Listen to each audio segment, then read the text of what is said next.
आप सभी सम्मानित साथियों को हमारा क्रांतिकारी जय भीम नमो बुद्धाय। आई होप आप सब लोग अच्छे होंगे, स्वस्थ होंगे, मस्त होंगे, अपनी लाइफ में बहुत ही ज़्यादा खुश होंगे। तो आज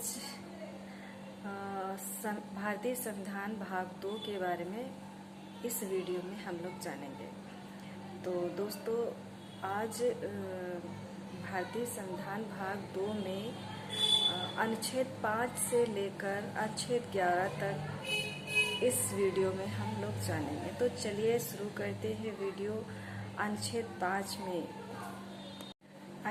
5 में क्या बताया गया है? भारत का नागरिक कौन होगा, क्या शर्तें होंगी, भारत का नागरिक बनने के लिए क्या चाहिए।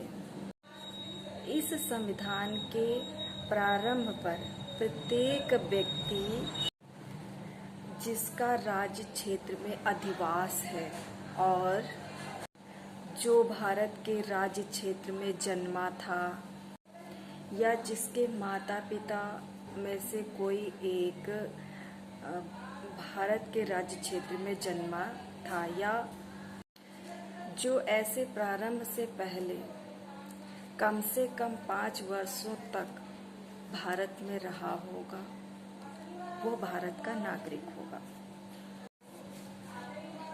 वह भारत का नागरिक होगा। चलिए बात कर लेते हैं अनुच्छेद 6। तो जो है अनुच्छेद 6 में क्या बताया गया है, चलिए शुरू करते हैं। अनुच्छेद 6 में बताया गया है, जैसे कोई व्यक्ति पाकिस्तान से आया हो, कोई भी व्यक्ति पाकिस्तान से आया हो और निम्नलिखित में से 2 शर्तें पूरी कराते हैं।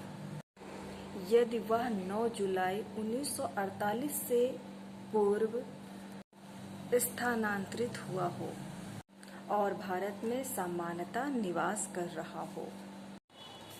यदि वह 9 जुलाई 1948 के बाद आया हो तो वह पंजीकरण के द्वारा भारत का नागरिक बन सकता है, किंतु इसके लिए कम से कम 6 माह तक भारत में निवास आवश्यक है। तो चलिए बात कर लेते हैं अनुच्छेद 7 के बारे में। अनुच्छेद 7 में क्या बताया गया है, तो चलिए जानते हैं।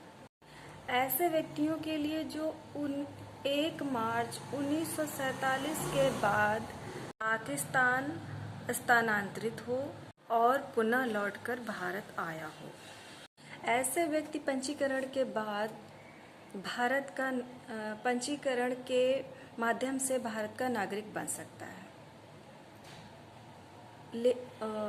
अनुच्छेद 7 में बताया गया है कि जो पाकिस्तान से आया हुआ व्यक्ति है उसे 6 माह तक पहले भारत में रहना होगा, तभी उसको भारत की नागरिकता मिल सकती है। तो चलिए जान लेते हैं अनुच्छेद 8 के बारे में। अनुच्छेद 8 में क्या बताया गया है, चलिए जानते हैं। ऐसे व्यक्ति के वंश का कोई व्यक्ति भारत का नागरिक हो और वह स्वयं भारत के बाहर रह रहा हो, वह पंजीकरण के द्वारा भारत का नागरिक बन सकता है, किंतु यह आवेदन उसने कूटनीतिक और पार्षदीय प्रतिनिधि के रूप में किया हो। तो चलिए जानते हैं अनुच्छेद 9 के बारे में। अनुच्छेद 9 में क्या बताया गया है, तो चलिए दोस्तों अनुच्छेद 9 के बारे में जान लेते हैं।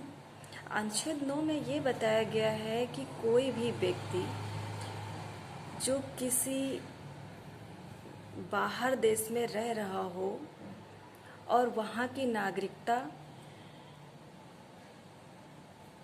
उसको मिल चुकी हो, तो वह भारत का नागरिक नहीं माना जाएगा। तो चलिए दोस्तों बात कर लेते हैं अनुच्छेद 10 की। अनुच्छेद 10 में क्या बताया गया है, तो चलिए जानते हैं। नागरिकता के आधारों पर बना रहना।